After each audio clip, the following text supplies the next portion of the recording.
Yo, welcome.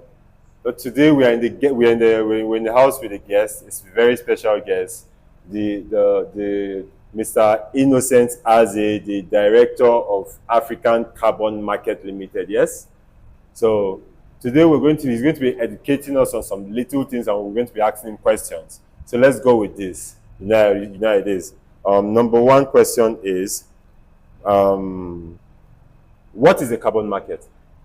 Thank you very much for having me. The carbon market is like an ordinary market, any market, but this time the product for buying and selling is carbon, what we call carbon. We can also call it pollution, right?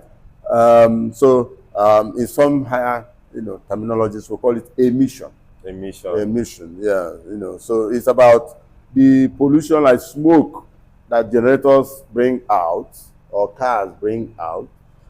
It's like, the ammonia gas that fertilizers, right, bring from the farm, and they cause what is called the destruction of ozone layer. And ozone layer is the covering that makes the sunlight not to be too hard on humans. So, but they go to attack it in the atmosphere, and so make the sun ray to be so hot on people, right? So, because of that, the global development, community have said we need to try to do things to reduce those smoke, the carbon dioxide going out into the atmosphere, the ammonia going out into the atmosphere, and all of those things, so that we can have a better environment. So the market is therefore the place to trade emission or carbon between those who are producing carbon and those who have businesses or processes or practices that are not producing carbon. So those who are producing carbon will now have to pay a price depending on what they are quantity of carbon they are producing, and they will pay to those who are not producing carbon depending on the quantity of carbon that they are not producing at a price. It is called the polluter pays principle. So the polluter will have to pay the non-polluter. Okay. That's where the market is. Nice. So who are these players in the carbon market? Well, like everybody is a player. As long as you are doing anything that is causing pollution, okay, you're a player. And if you are doing something that is not causing pollution, you're also a player. The point here is that we have to measure how much pollution you are contributing to the environment. On the other side, we have to also measure the quantity of pollution you are not producing. So that we'll be able to tell the person producing that, look, if you don't green your process, if you don't reduce the emission you are producing, you have to pay those who are reducing their own emissions. Okay. So that is how it works. So everybody, whether it's an individual, if you are in your house, for instance, instead of using fuel generators, you are using solar power. You understand? Then it means that you are not producing pollution.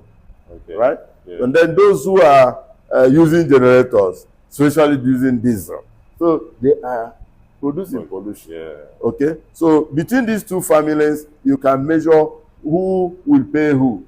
Okay? If they come to the market, of the carbon market. Yeah. Good. So those who are running industries, and we know that industries now will not be able to, many industries are not going green yet.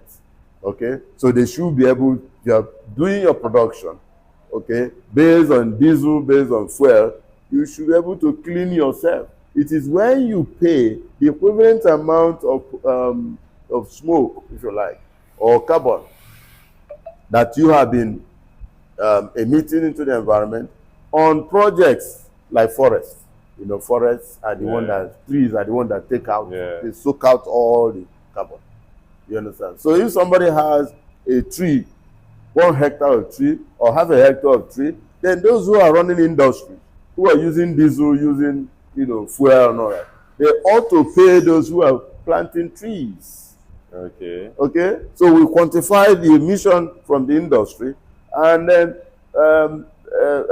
so that they can pay those who are doing trees, those who are doing organic farming, okay, who are not using fertilizer to do their farming. You understand? So this is how it works. Those who are flying the aeroplane it produces a lot of, because it uses fossil fuel, it uses fuel. Yeah. Okay, yeah, it uses aviation fuel.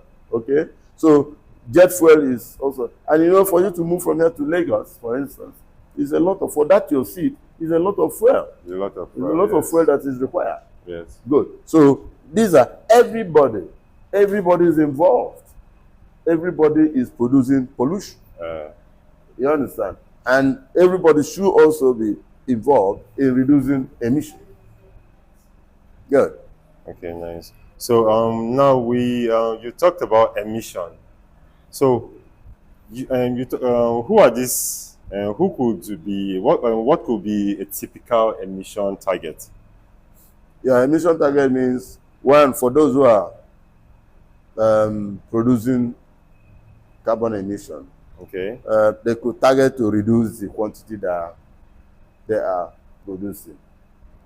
Okay, for instance, if your business or your company, if they measure the quantity of emission or from diesel, for instance, that they are causing every month, and say like, okay, 30 tons of carbon emission, all right, they might have a target to start reducing it.